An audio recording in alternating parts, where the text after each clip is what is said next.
Coming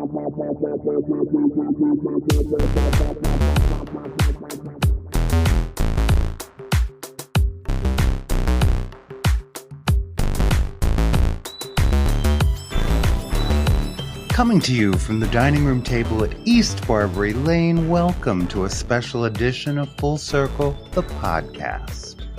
Our guest today is one of our dear ones. She is a dentist and an active member in her local community, but she's also the first trans woman to run for county commissioner in Cumberland County, New Jersey. That's just about 30 minutes south of us. Dr. Joeigh Perella, welcome to the Full Circle table. Hi, thanks for having me. Happy to be here. Hey, Joeigh. Excited to be here. Hello. I feel like you're one of my babies. Yes. we have known each other since you were an egg. I just wanted to start there. Yeah. Talk to me about your journey to today. Wow. Well, I think before I go into all of that, like you said, Martha, you've known me since I was in that egg phase of the journey. And certainly without your help and Charles, I don't know if I would have gotten to this place. So right off the bat, thank you for being a shoulder to cry on, someone to talk to, encouragement through those early stages of that journey for myself. It's certainly been make me cry right away. Just going right at it, right to the emotions. There we go. But no, it's been a long journey. I think it's been a journey most of the time I was on without even realizing I was going on that journey. Right, being trans wasn't, I think, something I understood or really knew what it meant years ago when I was. As a kid growing up, high school, even into college, I had to find the terminology to kind of fit the feelings I was experiencing. And it took a really long time to get to that point. And it probably wasn't until I was in dental school that it all began to start making a little bit more sense to me. And probably like many people who go through this, I tried to run away from it. I tried I tried to dismiss it. I tried to doubt it. I said, I maybe tried to normalize it. Like everybody feels this way. They don't. Yeah, I was so surprised when I found out. No, they don't. Yeah. No, they don't. Like I was shocked when after I came out and like talked to some of my close friends that I've had for, since we were in middle school. And to find out most cis men don't actually want to be or think about being women. I'm like, huh.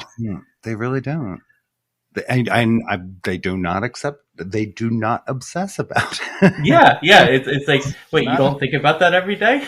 Nope. Okay, so that ain't it. Okay. Yeah, right. Like you're trying to figure out, like, okay, what is different here? And I think eventually, just as I got more exposure to all the different forms of expression and identity, I began to understand myself better. And I could, this is where we talk about representation matters, right? I began to see more trans people in our culture, in public, in media, kind of represented or talked about and mentioned. And, the way I was relating to that was a little bit more than I was expecting myself to. I was really seeing myself in these individuals or these characters that I was seeing for the first time portrayed on TV or in shows. And from there, I really began to kind of parse these feelings apart and to kind of dive into them for the first time and not try and run away from them.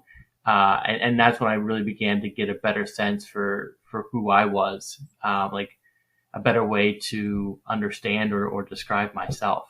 And this is all probably, within the last 6 or 7 years, which is funny because it's occurring, I think, during a time in my life where I was hitting different milestones that you would expect to as like a young adult male. Like starting your first job and being in your first serious relationship and proposing to someone and getting married. And through all of that, I kept feeling like I was living as somebody else, I was living somebody else's life. Like this was just, it wasn't me being me. It was me playing a part or playing a role. Yeah. That's the part no one wants to understand right now. Right. Is that was the role, that was like that time.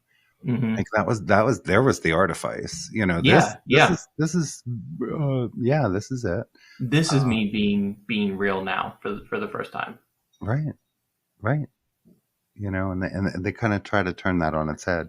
I remember one of my trans mothers saying, "Honey, you're just trans. Relax." Right.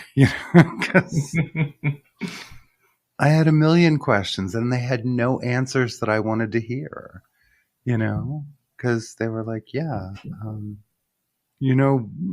straight dudes don't say this stuff. Cis dudes do not. Yeah, they don't. No, nope. It's funny. I'm going to come back, but first I want to go forward. Okay. Why politics? Like, why now? That maybe starts going back. I know it does. I won't go back too far. My interest in politics, my passion for it, I think is just a stroke of really fortunate luck in my life. I'm 33 years old. So the first time I was really able to participate in our electoral process as a voter was in 2008. And we know who, was I don't want to say idol, but someone who really showed us how it could be done and how it should be done. And with President Obama running that year in 2008, you just fell in love with this possibility of who we could be. Yeah. That hope, that inspiration, that aspiration to do better. And I had always, paid attention to politics. I can remember being a kid sneaking out of bed one night to watch the presidential election returns, so I could catch like the late Midwestern states as they were reporting their votes and stuff. And I think that was more of like a kid being interested in like the gamesmanship of it, like our team's winning, their team's losing type of thing. Okay. But with 2008, it was really about appreciating more and understanding this is what we can do when we come together to improve our communities. And that ideal is something that I kind of just fell in love with and became attached to. And it's been, I guess, a passion or goal of mine to be able to be in that position where I can serve my community in kind of the same way that the 2008 campaign by President Obama and his team sort of envisioned for all of us. And it's interesting. I mean, that's an interesting way to phrase it, because I feel like for many of us, and particularly marginalized folks, Obama did sort of restore hope. Oh, yeah. He did restore a certain civility and a sense of possibility that we certainly hadn't seen in the previous administration.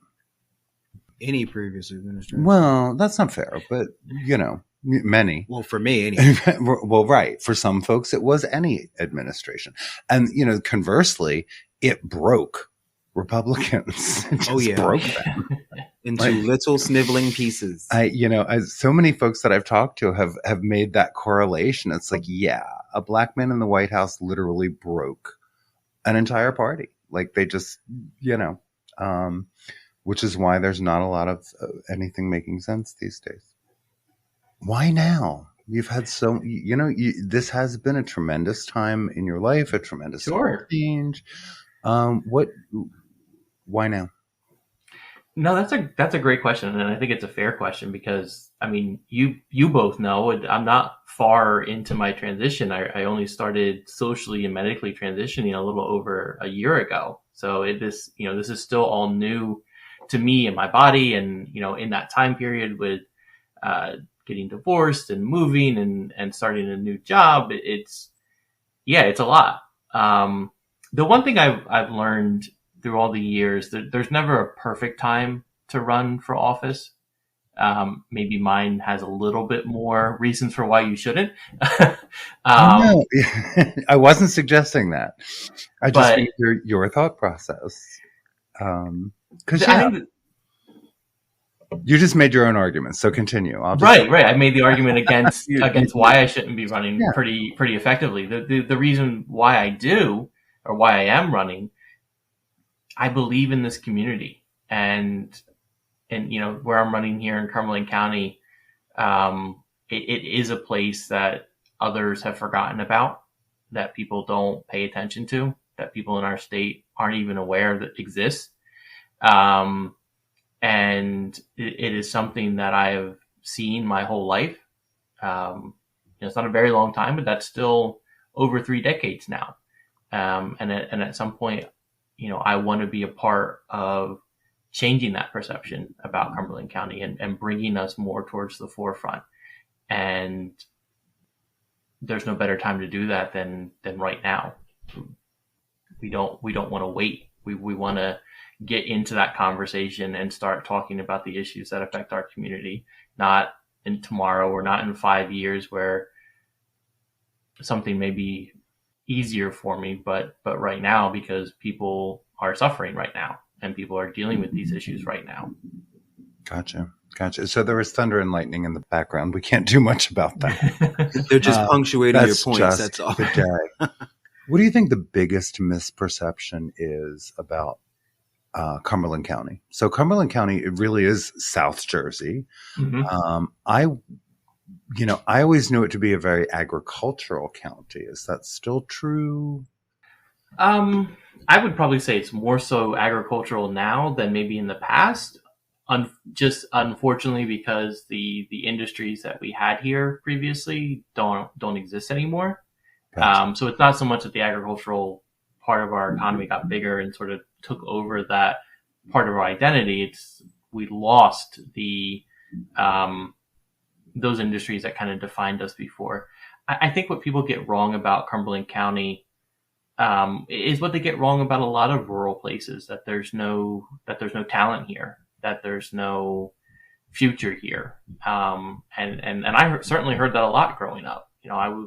People in my life that supported me and helped raise me were always trying to help me understand that, or make me feel comfortable about leaving Cumberland County as I got older. Sure.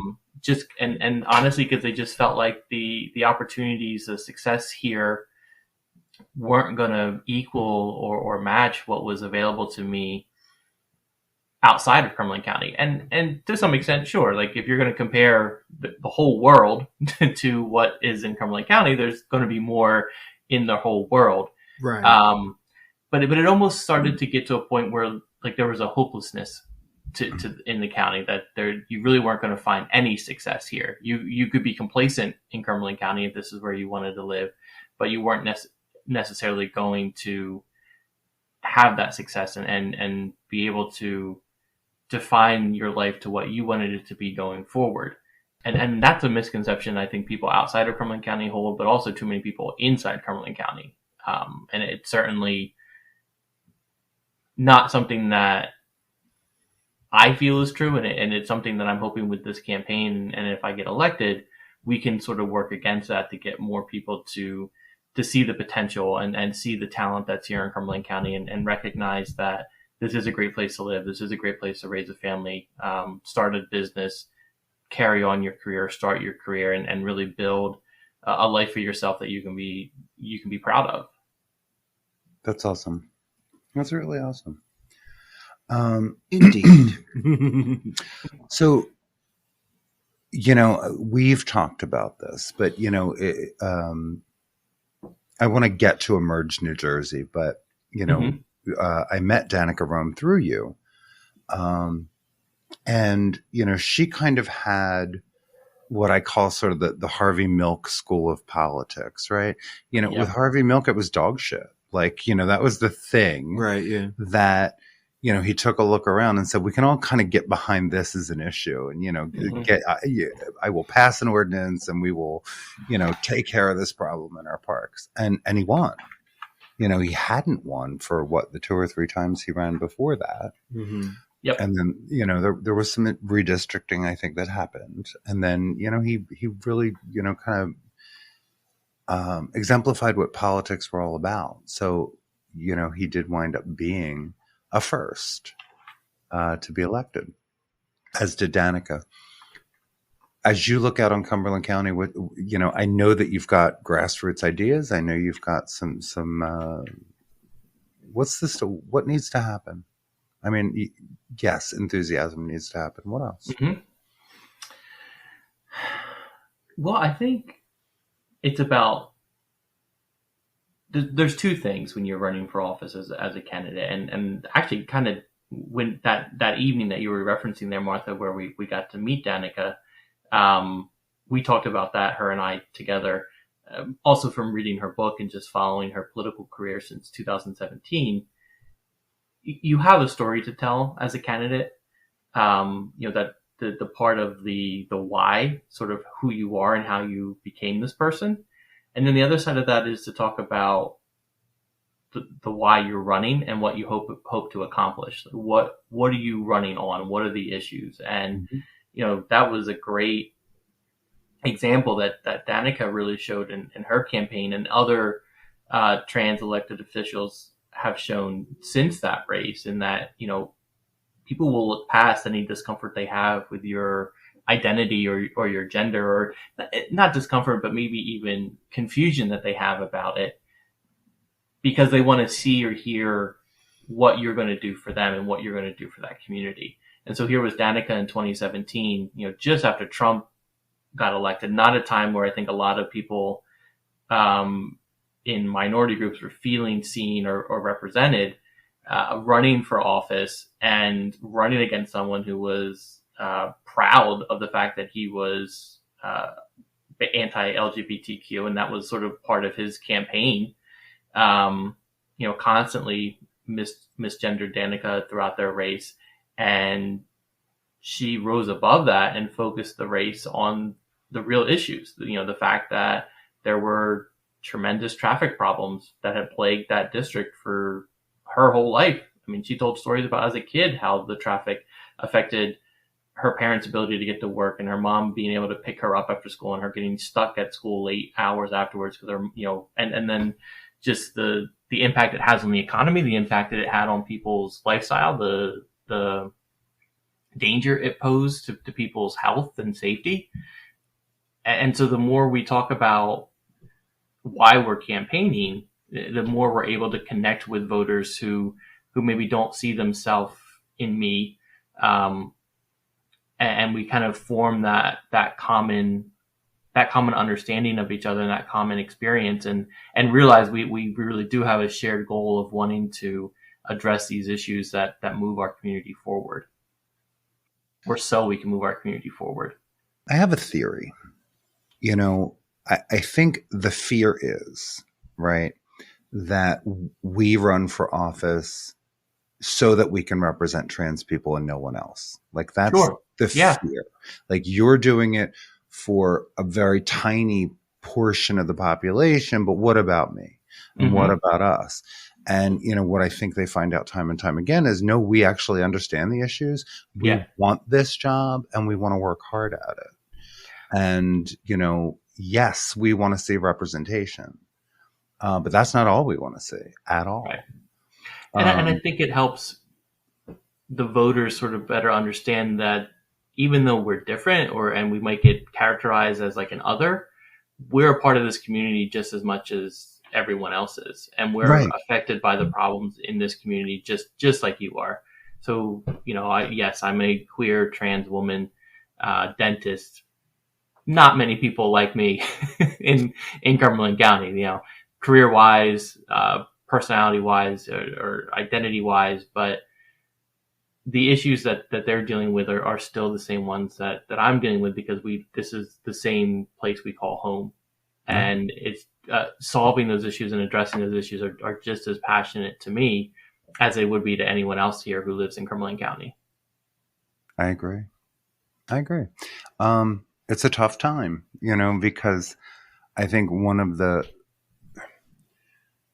fairly or unfairly, South Jersey, and I'm north of you, but I still certainly count, at least parts of my community, are sort of seen as backwood, are seen as that kind of, conservative that just wants to not move forward. And that's not necessarily a Trumpism as much as a not move forward. Low taxes, leave me alone, and we don't need progress. In that environment, it's easy to think that it's easy to fear. I'm trying to find my words. What we're seeing in southern states, we are not seeing overall in the state of New Jersey, and yet. The southern portion of the state certainly doesn't have the same politics as the northern portion of the state. I think that's fair to say. So I when I say why now, I think that's another. Is that another barrier? Are you seeing any indication that folks are going, yeah, but there's all this bullshit in the air right now? Oh, completely. I mean, I think anytime you're someone who runs for office and you're sort of like the first person to do it, there is always going to be a belief from people around you that it can't be done because they haven't seen it before. Right. And it always, I think it becomes like a catch-22 a little bit, right? They feel like it's not possible. So then it becomes not possible. And I always, from what I've always seen in other races that have involved candidates that they're sort of breaking barriers or breaking, glass ceilings here, it's impossible until it happens. And you have to go out into that community and just have those conversations on the issues, for us here in Cumberland County, talking about our Bayshore, talking about, internet, because we are a rural community and having broadband internet access is not something that's universal throughout, the whole county. But yeah, I've been involved in politics in Cumberland County for over 10 years now, going back to when I was in high school myself or college even. So a little bit longer than 10 years. And there certainly has been a trend more towards the Republican Party and away from like the traditional, I think, Democratic base that we had seen here for so many years before. Some of that could be sparked from, a concern or worries that they see in changes in the broader world around them. And certainly as a new, I don't know, like a different candidate than they're used to seeing, a different type of person they're used to seeing running from office. I can definitely see how I would face some of that concern. And when I talk about too, like trying to bring Cumberland County forward, it's not because I want to make Cumberland County something that it's not. Like I'm never hoping to one day drive around the county and see, giant skyscrapers dotting the horizon. Like that's not who we are down here, Right. I just want to see us become a more successful version of ourselves. And then I think that's achievable without, without betraying our identity and our culture down here. Yeah, I hear that. And there's so much. I have always said, some of my best political advice is just that I think hope is always going to be stronger than fear, ultimately. Mm-hmm. Even when fear is winning for a while, even when folks vote based on whether it's a fear of change, whether it's a fear of the future, whether it's a fear of, oh God, where are they trying to take us? A fear of the unknown, really. Right. I still think that hope is stronger. So Emerge New Jersey was something that we went with you to the kickoff, right, or the inauguration for your class. Mm-hmm.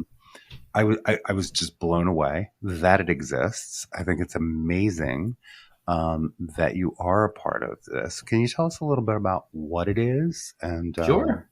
Why you're doing it? So Emerge, but Emerge New Jersey specifically is the training that I went through, is a nationwide organization that trains women to run for office, to encourage women to be a part of that political process.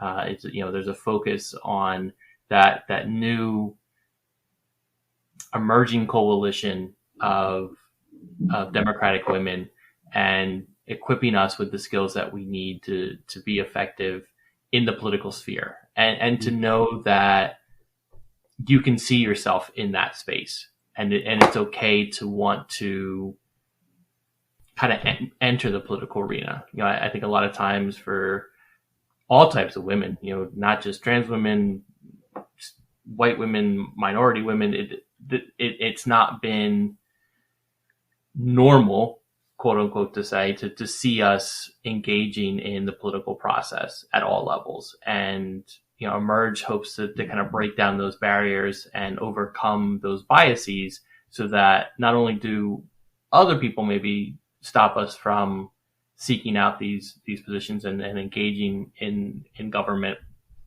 but that we stop ourselves from doing it as well. And that was something I had to work on as I was applying to the Emerge program. I was very nervous. And it wasn't a self-doubt from being able to handle the work or knowing how to learn to be a good candidate. It was that self-doubt of, well, am I a woman enough to be in this program? And certainly I think many of us in the trans community, I think, still probably struggle at times with that confidence, especially for me early in my transition. It's hard to kind of want to put myself or push myself into those spaces if I don't feel, if that hand already hasn't been extended, because you're just worried about the potential rejection or not being accepted. And to Emerge's credit, they were fantastic.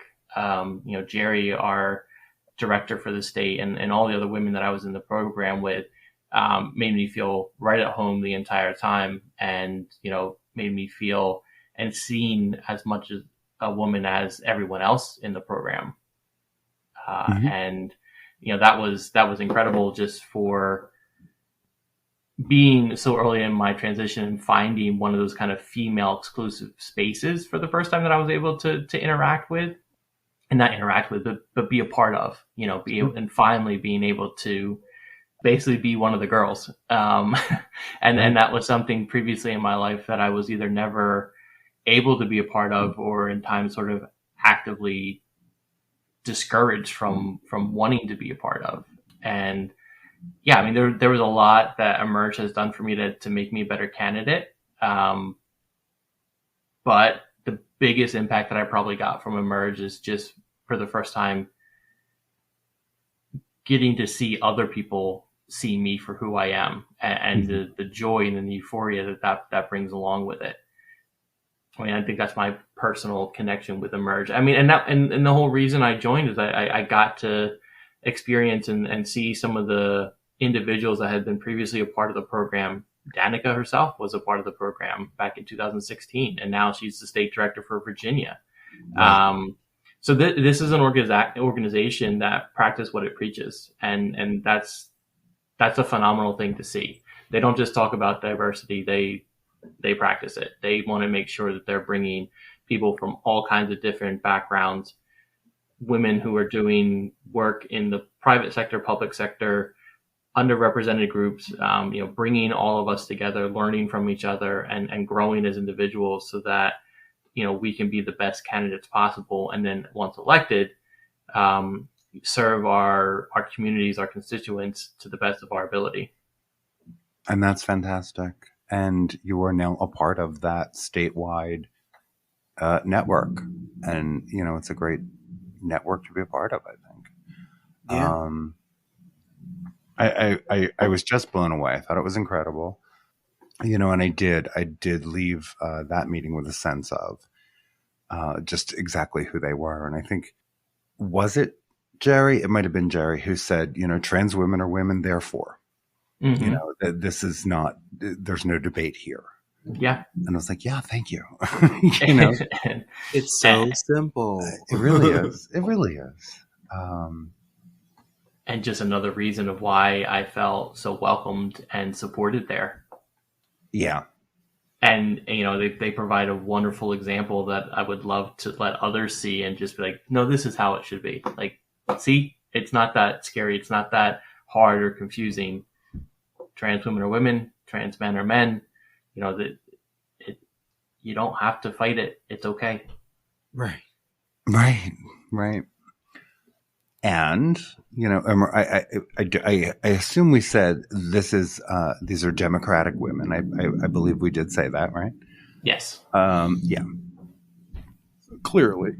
And I want to, what has this experience looked like to you from a local party standpoint?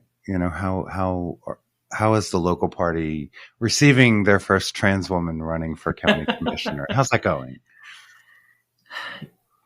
It's certainly not what I imagined it would be. Going back to that hope that I spoke about in the beginning, that I sort of learned from President Obama's campaign and just from the leadership that he exhibited. I sort of, my ideals of politics is what we see more so on the West Wing versus the House of Cards. Right. And I come into this with a very optimistic view on the work that we can do. From a local, and I would say in the beginning that I think that the local party was, and many of them still are, very much supportive of me. Many of them have known me for years, way before I transitioned. Since I was a kid. Cumberland County is not a huge area. There's only about 157,000 people that live here in the county. So, it's pretty easy for people to kind of run in the same social circles and kind of, in my case, they kind of saw me grow up. So certainly my transitioning was a bit of a shock to them, not anything that they were expecting. The way things kind of work here in New Jersey for voters who are out of state, our process kind of begins at the party level first with our different party conventions at the respective counties where they kind of support or endorse a candidate. And that was an endorsement that I received from the party. There were, I think, 6 or 7 candidates that had run that night, and I was one of the 3 that they selected to run for county commissioner. Right.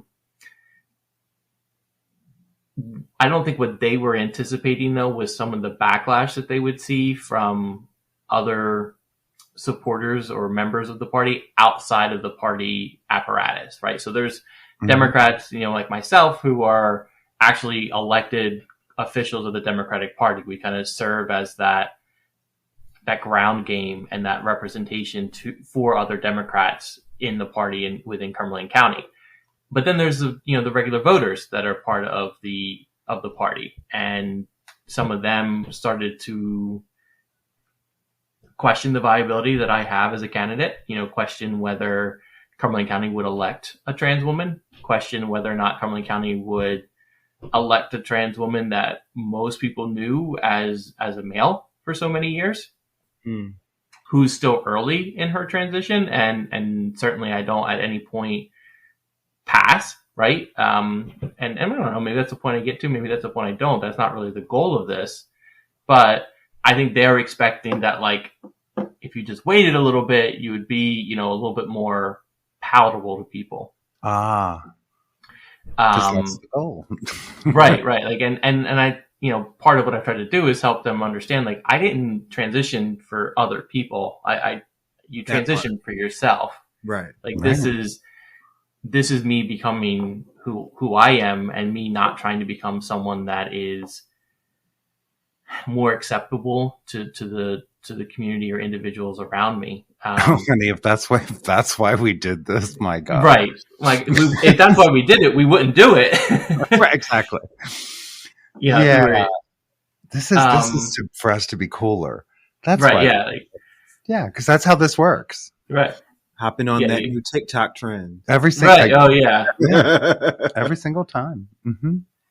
So, and that, I think we kind of talked about this a little bit ago. Like, the first time you're a candidate running for office as the first whatever, there is always that belief that it can't be done until it happens. And So that's the biggest, I think, that biggest obstacle.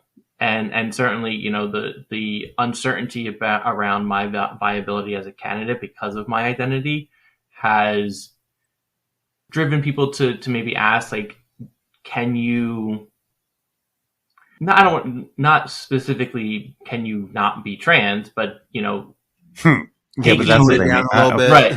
That is They- what they mean. Right. They That want really to is. kind of take transness out of the conversation as much as possible. And to some extent, they're almost hitting the point there. They get so close, but I know that they're not maybe coming from. I'm not running for office because I'm a trans woman, right? Right. I'm not running for office to be a trans county commissioner. I'm running for office to be a Cumberland County commissioner, like the other 6 commissioners are. And I'm running for office to address the issues that I believe exist in this community. And those issues aren't issues that only I experience as a trans woman. These are issues that I've watched my community struggle with my entire life.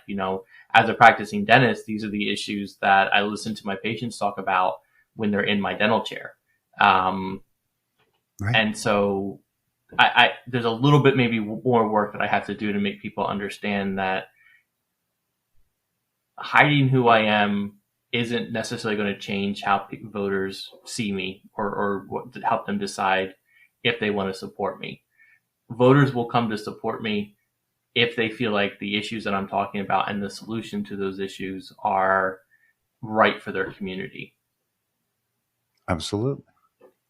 And it does show, sort of a fundamental misunderstanding, that we encounter all the time. And this idea of, could you tone it down? It's not just trans people. I mean, Charles has heard that his whole I life. was just thinking, I'm familiar with that energy. Could you just dial it back? Right. Could you stop being so That. you Yeah. for me is essentially what it comes down to. Right. Yeah. I just don't think this crowd would understand that. What do you mean? To which I usually either turn it up or leave. Right. Well, and sometimes that's where it goes, but it does sort of show a fundamental misunderstanding for identity and how inauthentic that would come across. If you took all the advice probably that you've been given, you would work really hard to grow a mustache. I don't know if you ever even could, but you know what I mean? Like, you'd be like, if they had their way, it's like, could you just bind? Right. Mind and pants maybe. Would you wear more pants? And it's like, dude, yeah. I don't even know if I could grow facial hair. I mean, I probably could have. That's great because I carry those Italian genes, but I always hated facial hair and just like I was ready to pull it out. I'm so happy with some of the laser treatment that I've had so far, the effects that's already had. But kind of going back to what you're saying, like, yeah, can you be someone else? And especially as a trans person, I know the answer to that question. Like, no, I can't be someone else. I tried. I was someone else for 31 years, and I wish I had learned it sooner. But I eventually did learn that this isn't sustainable. You're not going to be able to pretend to be this other person and still live a happy, fulfilling life. The only option really is for you to be yourself, and that's all I'm asking. That's all I'm telling people that I'm doing here is just being myself. Yeah, if they would just understand, we tried your way. We tried every your way we were presented with, and those ways didn't work. But we've put a lot more thought into this than you have. And their way really don't work, but so well for them. Well, that there's also that. I think that's what can be scary about trans folk is just, it's like there, like, we emote a certain authenticity that, seems to blind some. Right. And, well. Or threatened too. I mean, maybe I shouldn't say this, but I do feel like trans individuals, because we've made those difficult decisions and we've made decisions to fully be who we are, despite what it has cost us, I think other people around us feel threatened by that, because Definitely. individuals, regardless of whether they're trans or queer, we all make decisions on like how much we want to conform to what society tells us we should be. Whether that's how we behave, whether that's the jobs that we seek out, the risks or opportunities we pursue in our life, the belief that we have in ourselves.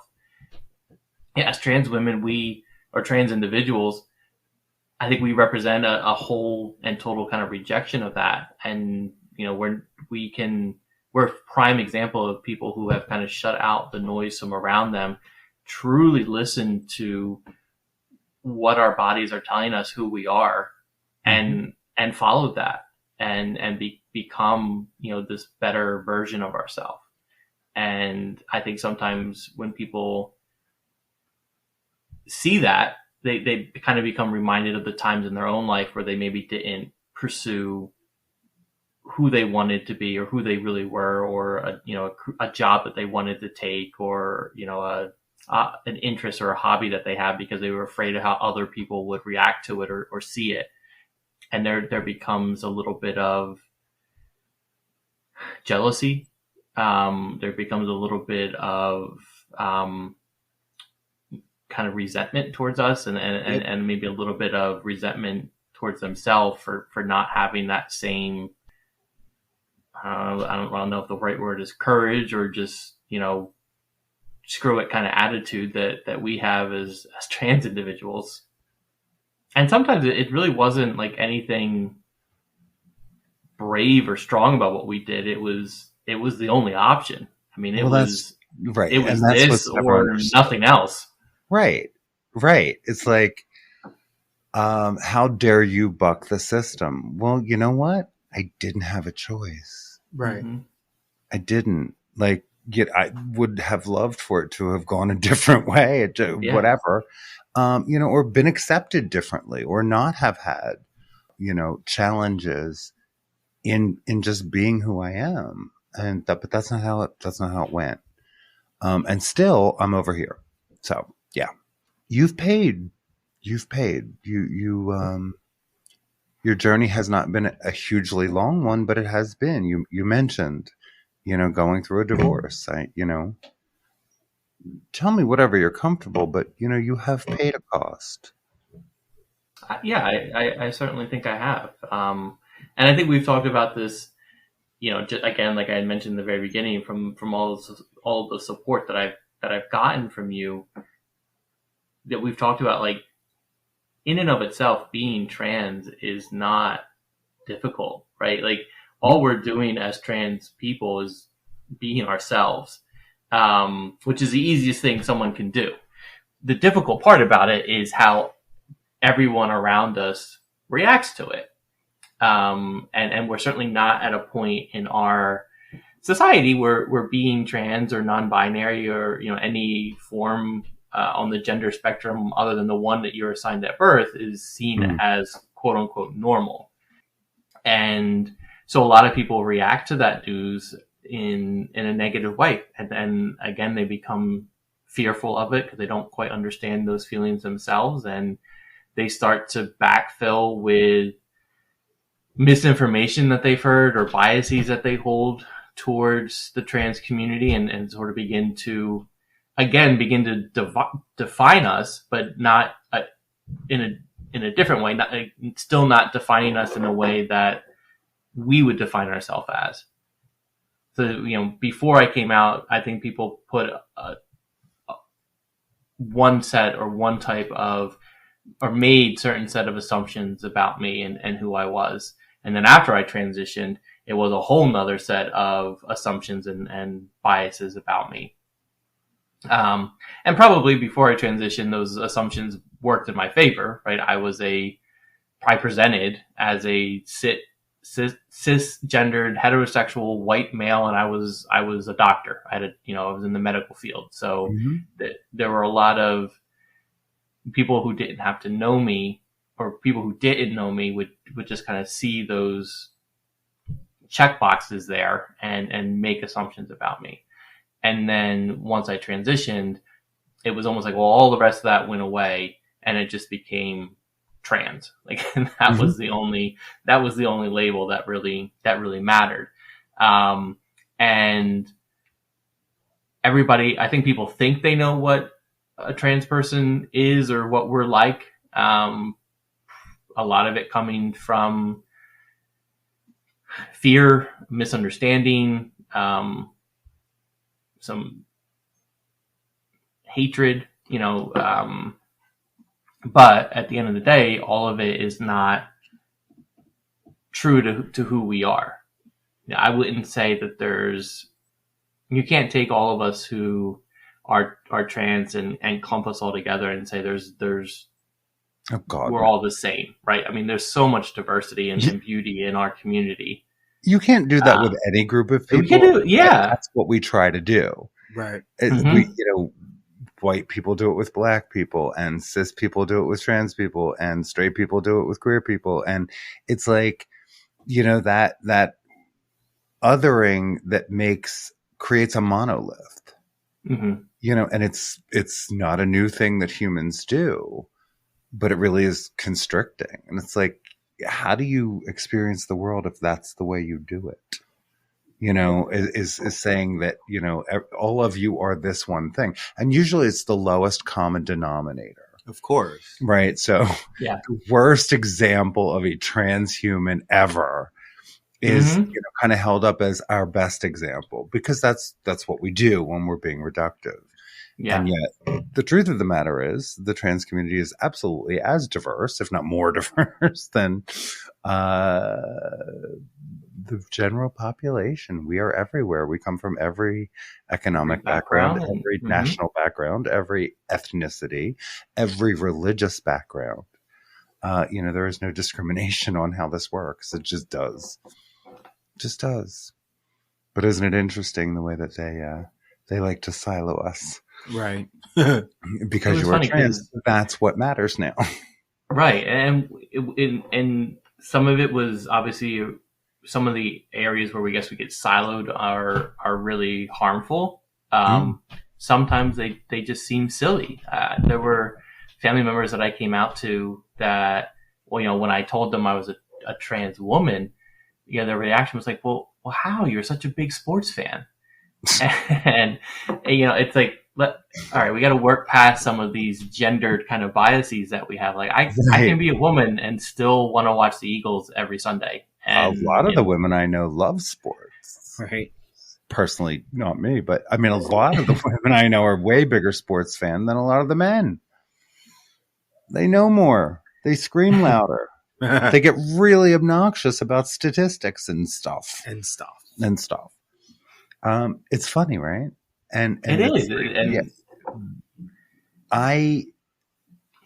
The other thing that I have always noticed, though, is that, as we work into coming to know ourselves, we are challenging those things we were taught about trans people as well.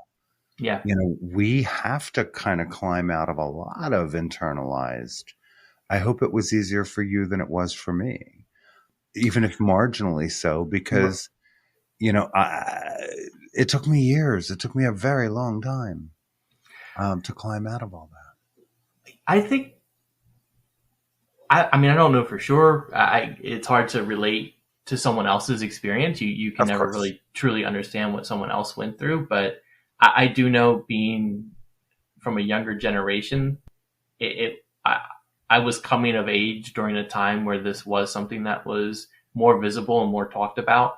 I was able to find and connect with that community pretty early on in my transition, which you were a big part of. And, our group that we meet up with every Thursday, it's just a fantastic group of people. And it certainly helped me kind of work through some of that fears that I had about being trans, of like, well, who are we?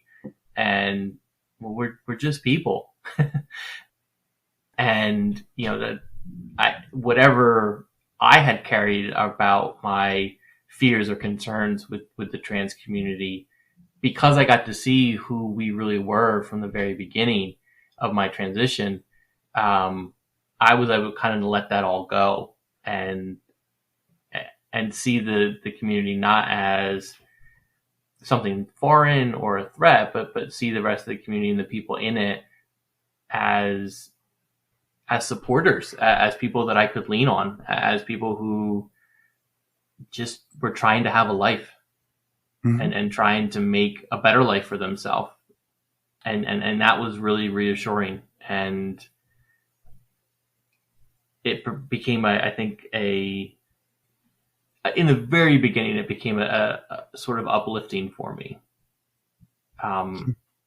It was sort of, as I began to become more public with my transition, some of that optimism was beaten out of me a little bit.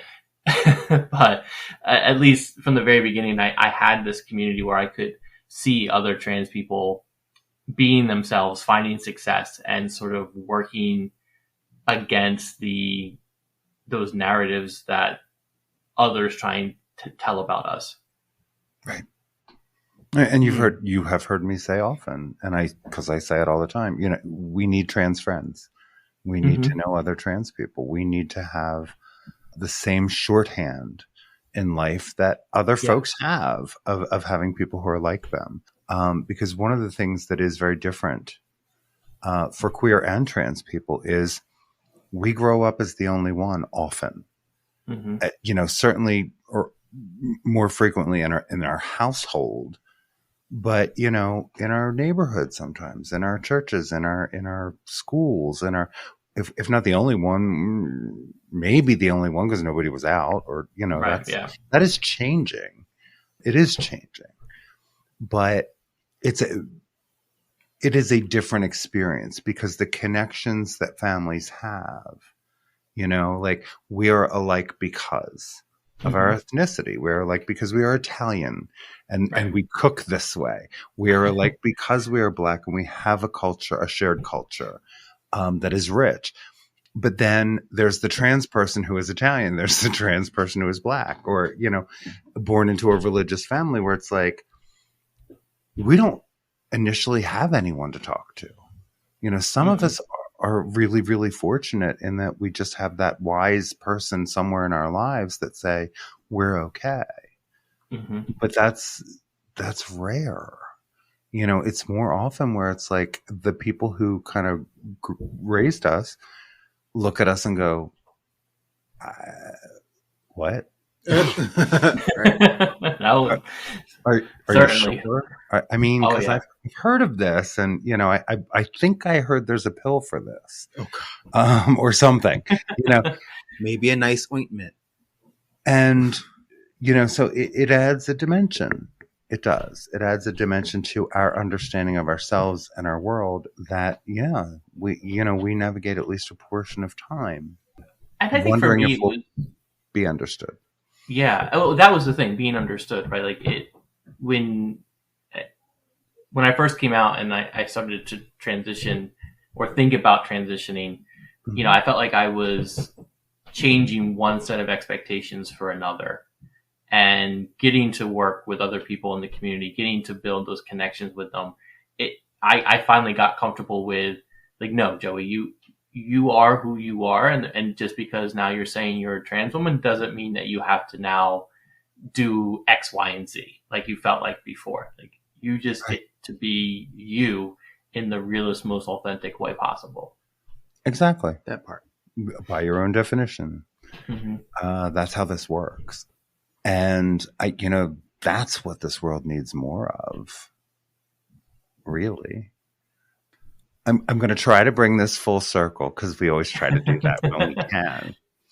How do you think? Because I'm going to say this. I'm going to venture this, and I know you. You did not show up in politics yesterday. You do have more than a decade of grassroots efforts and really getting to know and understand the party and politics and how this works, how community works. You have lived a civics lesson as you went through school and college and dental school and became a professional. You did not lose all of that, just because you put on a bra. You don't lose IQ points. So all of that is still very much intact.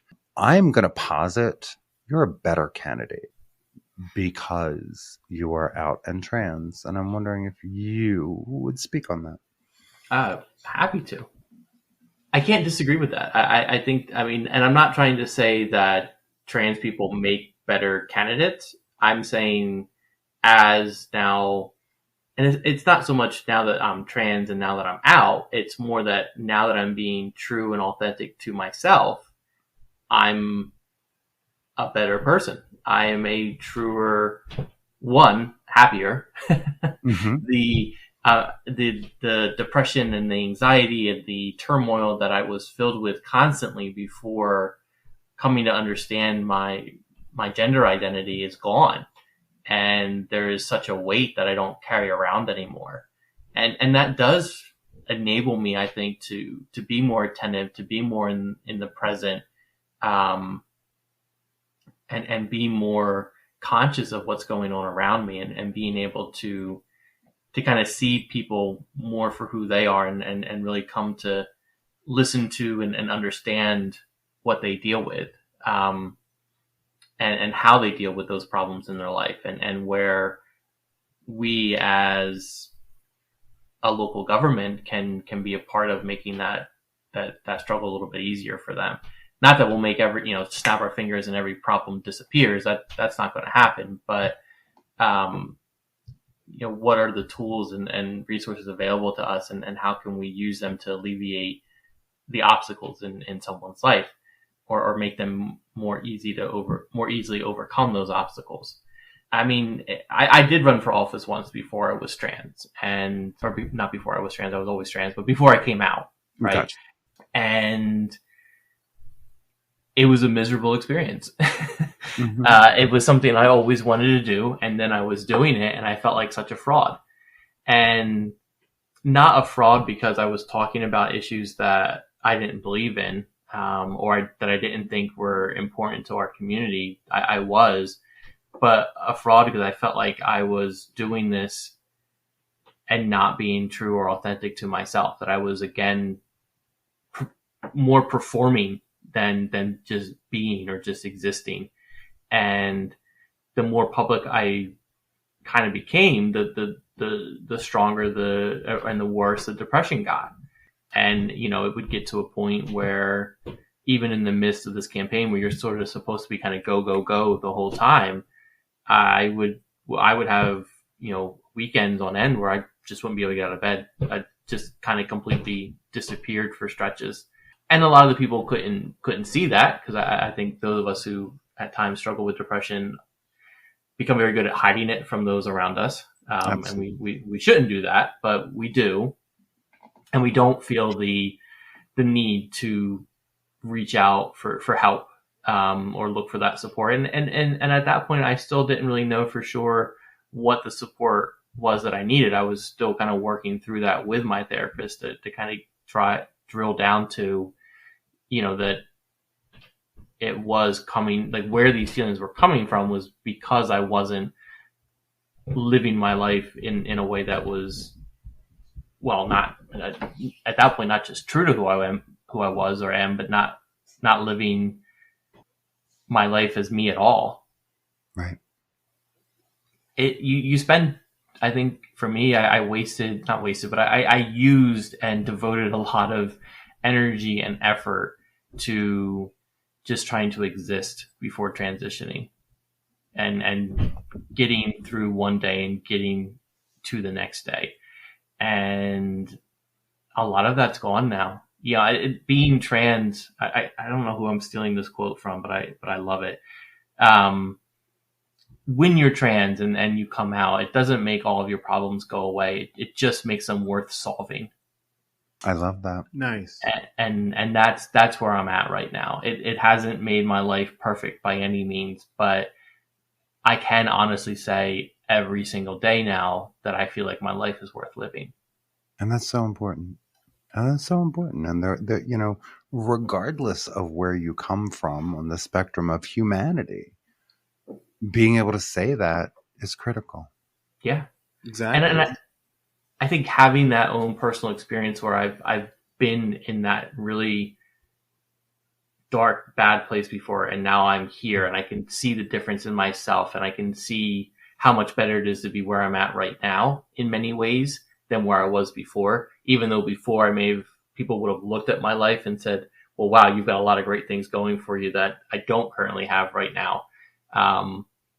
It gives me a perspective that a lot of people don't have. And I think that as a candidate and hopefully an elected official here, that's an experience that I can use to really connect with people, especially connect with people who are struggling in different ways. Maybe most of them, it's not going to be struggling with their identity, but it's struggling to find a good paying job and struggling to find the educational opportunities that they're looking for, the struggling to find the right homes that they can feel safe. And there's some bit of commonality there, and I certainly can recognize and appreciate all the help that I had in the beginning to kind of get from where I was to where I am today, and hopefully kind of bring some of that mentality to what I do in government. Again, we won't solve everyone's problems. We won't create this utopia for people, but we make it a little bit easier. We make it so that people feel like these problems are solvable and worth solving. And that's not something I would have if I hadn't gone through this transition or experience with being trans. I was going to say, I've always said that where there is a political will, there's always a way. And that is, that brings us back to that hope and optimism. While there are not a lot of us, we are making mighty strides. I'm so proud of Sarah McBride in Delaware, first state senator. And, Sarah's talking about, running for Congress and being flooded with cash. So that's amazing to see. Yeah. She raised like $400,000 in her first 2 weeks or so since she announced her candidacy, which is just phenomenal. The support that, and again, that support that she's getting right now is well earned. Like she put in all of that work, and whether it's her or Danica or Zoe Zephyr or Brianna Titone or Zoe, there's a countless number. It's a good problem to have. Like I can't even keep track with all of the trans people who are kind of entering this political space now. And what we're showing, and certainly someone like Sarah McBride, we are not just good candidates. We also make really good elected officials. And Absolutely. we're engaging in this process, not because we're trans, we just are, but we're engaging in this process because we are truly devoted to working for our community and making it better. For everyone. On that note, I think it's amazing that Cumberland County has the opportunity to find out just how incredible it is to have a representative who is a trans woman. Yeah. And if folks would like to support your campaign, how do they do that? Great question. So they can find me online, Facebook, Twitter, Instagram, Dr. Perella for Cumberland, and Perella is Perella. In Cumberland County, I think most people can look that up or know how to spell that. As a candidate for office, this always is the biggest, kind of most important part is making that ask for the financial support. So they can find me. I'm on ActBlue. That's where I have my digital fundraising, and there's links to that from my Facebook, my Twitter, directly to my donation page. Again, if you wanted to Google search it, it's just donate to Dr. Perella for Cumberland, and I would certainly greatly appreciate that financial support. But there's other ways you can support me as well. If you're local to the area, I would love to have you support coming down and volunteering on the campaign. Maybe that's knocking on some doors or texting voters or calling voters on the phone. If you have some kind of skill set, the Lord knows there are many things that I am not great at. So, social media is one of them. Graphic design and being creative is probably not my strong point. So for people who have that experience and think they might have something to offer, I'd love to hear from you. And it's really easy to get a hold of us through all of our social media and interact with me or others that are working on the campaign. And I understand for people outside of Cumberland County, what might motivate them to want to help is the fact that I kind of would be a history-making candidate if I were to be elected. I would be the first trans woman elected as a county commissioner in Cumberland County in the state of New Jersey, period. I would be the highest elected trans individual in the state of New Jersey if I were to win this election. So there is some of that history-making aspect that might draw other people here to help out in Cumberland County. For those in Cumberland County or closer to the area, I hope the interest or what draws them to the campaign is that we're on the ground here talking about the issues that affect my community. I want to talk about, and I am talking about, how our lack of certain public infrastructure holds us back economically and makes it harder for people to afford a home in Cumberland County or move to Cumberland County. Our lack of broadband internet holds us back economically, holds us back educationally, makes learning harder, makes remote working more difficult. And how by addressing those issues collectively as a community, we can make everyone's life individually a little bit better. And there's a lot of work to do, but let's have some fun and get it done. It's amazing what happens when someone is dedicated to removing barriers rather than building them. Exactly. And we're going to make sure that we put all of the information so that you can learn more about and support Joeigh in the notes to this episode. Yep. So they'll be there as well. Perfect. Thank you. Joeigh, thank you so much for taking the time to talk with us. We wish you nothing but the best, and I better have a decent seat for the inauguration. That's I'll definitely make sure when the swearing in happens next January that you're both right there in the front row cheering me on. Sounds good. There we go. Deal. Thank you. It's a lot. Thank you for joining us here at the Full Circle Table. I am Martha Madrigal. And I am Charles Tyson Jr. And you've been listening to Full Circle, the podcast. Thanks, y'all. Full Circle is a Never Scared Productions podcast, hosted by Charles Tyson Jr. and Martha Madrigal, produced and edited by Never Scared, executive produced by Charles Tyson Jr. and Martha Madrigal. Our theme and music is by the Jingleberries. All names, pictures, music, audio, and video clips are registered trademarks and/or copyrights of their respective copyright holders.